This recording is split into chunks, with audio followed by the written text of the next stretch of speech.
ба фарқ аз модарони дигар, Тоҷихон Бобиева, модари Парвиз Қосимов, сокини ноҳияи бохтари вилояти Хатлон, ки бо ёрии мақомоти қудратӣ аз Сурия баргардонидаву авф карда шуд, дар рӯзҳои аввали шунидани хабари ба Сурия рафтани фарзандаш бо мақомоти амниятӣ ҳамкориро ба роҳ монд.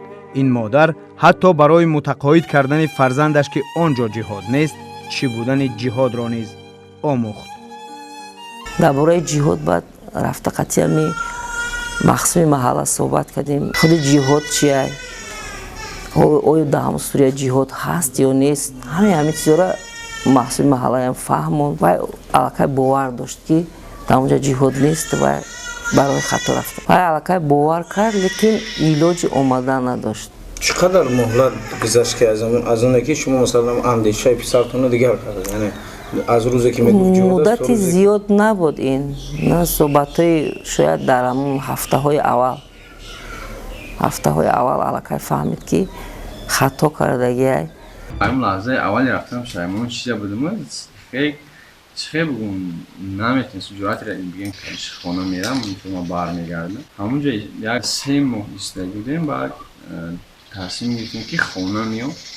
با نفرایی که چند نفری که ترکیه باید میرفتن، همون نفرها خیلی بی‌درک شدن. بعد مقصد که میکشنشون کدومی که ترکیه میگذارم خیلی میکنن. با هم دستگیری کمیته دولتی امنیت بود که مقصد رو همشون چیکار کردن خیلی مدام نرکو دستگیری امنیت. موافق ماده 401 کودکس جنایتی جمهوری تاجیکستان، شهروندان جمهوری تاجیکستان که در دولت‌های جنگ زده در عملیات‌های جنگی اشتراک نمودند تا قطع شدن این عملیات‌ها اگر به جمهوری تاجیکستان اختیارا برگردند از جوابگری جنایتی آزاد کرده می‌شوند و اگر که در کردار این شخصان علامت‌های ترکیب دیگر جنایت دیده نشود.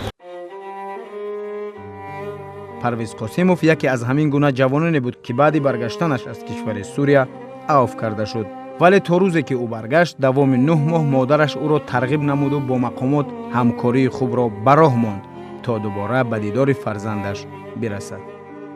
از وقتی که ما بسیار همکاری زیست داشتیم با امنیت ملی، باور کردن همون وقتی که ای سامالیات فرامد مدتی 1.5 ساعت قدیم صحبت داشت.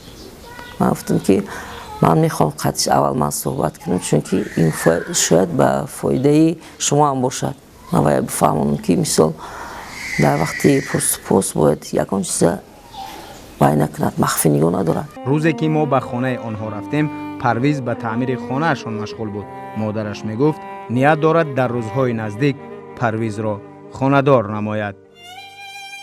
نصیب همین در نظر داریم در ماه‌های آگوست سپتامبر نصیب در زار دادنیم.